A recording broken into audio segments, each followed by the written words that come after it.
क्या आपका भी वक्त बहुत बुरा चल रहा है? क्या आप भी परेशान हैं, टूट चुके हैं और अब समझ नहीं आ रहा कि आगे क्या करें?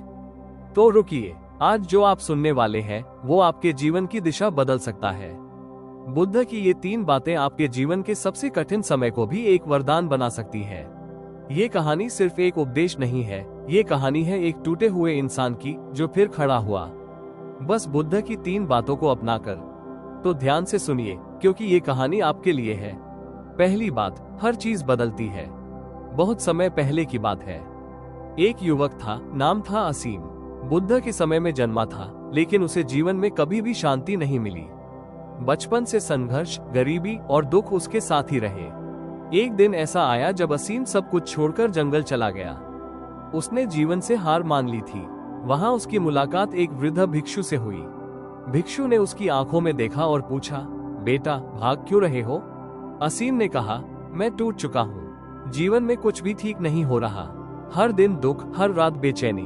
लगता है भगवान भी मुझे भूल चुका है। भिक्षु मुस्कुराए और बोले, तुम्हें क्या लगता है, ये जो दुख है ये हमेशा रहेगा? असीम चुप हो गया।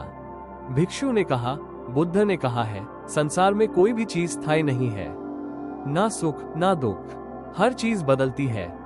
बुरे वक्त को रोको मत, उससे भागो मत, उसे बस जी लो, क्योंकि वो टिका नहीं रह सकता। ये सुनकर असीम की आंखों में पहली बार आशा की हल्की सी चमक आई। बुद्ध के जीवन से प्रेरणा। बुद्ध जब गृह त्याग करके ज्ञान की खोज में निकले, तब उन्होंने वर्षों तक कठिन तप किया, लेकिन फिर उन्होंने जाना, सच्चा समाधान दुख से भागने में नहीं, बल्कि उसे समझने और स्वीकार करने में है।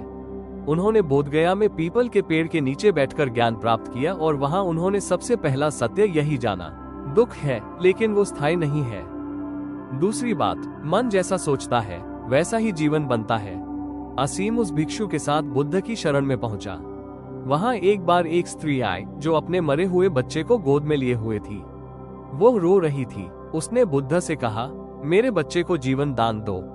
बुद्ध ने कहा, जाओ उस गांव में एक ऐसा घर ढूंढ लाओ जहां कभी कोई मरा ना हो, मैं बच्चे को जीवित कर दूंगा। वो स्त्री पूरे गांव में घूमती रही, लेकिन ऐसा कोई घर नहीं मिला। वो लौटकर बुद्ध के चरणों में गिर गई। बुद्ध ने कहा, अब तुम जान गई हो कि मृत्यु भी जीवन का हिस्सा है। जैसे जन्म को स्वीकारते हो वैसे ही मृत्यु को भी अपनाओ। मन अगर दुख को पकड़कर बैठेगा तो जीवन भी अंधेरा होगा, लेकिन अगर मन उसे जाने दे तो जीवन रोशन हो जाता है। असीम बुद्ध की इन बातों से बहुत प्रभावित हुआ। उसने समझा, मेरा दुख मेरा सत्य है, लेकिन उसे पकड़े रहना मेरे निर्णय पर निर्भर है। तीसरी बात, शांति भीतर है, बाहर नहीं।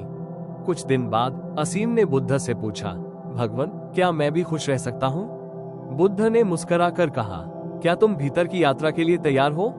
असीम ने पूछा, मतलब? बुद्ध बोले, तुम बाहर सब कुछ खोजते रहे, पैसा, प्यार, मान, सफलता, लेकिन तुम्हें कभी भीतर झांकने की फुर्सत नहीं मिली।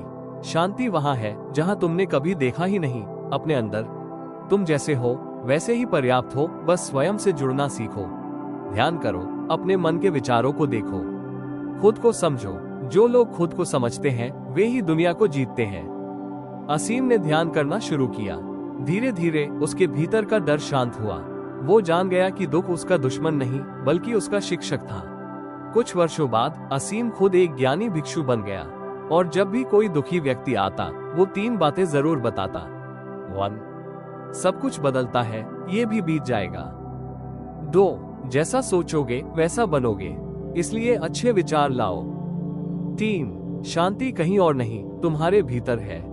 अगर आज आपका जीवन मुश्किल में है तो याद रखिए, ये स्थायी नहीं है। बुद्ध की इन 3 बातों को अपनी सांसों में बसा लीजिए। जब भी डर लगे, जब भी टूट जाओ, तो खुद से कहो, ये समय भी बीत जाएगा और मैं भी बदलूंगा, क्योंकि मैं अपने मन का स्वामी हूँ। अगर ये कहानी आपके दिल को छू गई हो तो इसे एक बार खुद के लिए दोबारा सुनिए, और फिर किसी ऐसे इंसान के साथ जरूर शेयर कीजिए जो इस समय टूट चुका हो। हमारा चैनल है इंस्पिरेशनल स्टोरी 06, और यहाँ हम हर उस इंसान के लिए कहानी लाते हैं जो अंदर से अकेला है लेकिन हारना नहीं चाहता। वीडियो को लाइक करें, सब्सक्राइब करें और कमेंट में बताएं इस कहानी ने आपके जीवन को किस तरह छुआ। और याद रखिए, दुख आता है लेकिन टिकता नहीं, और आप उससे बहुत बड़े हैं।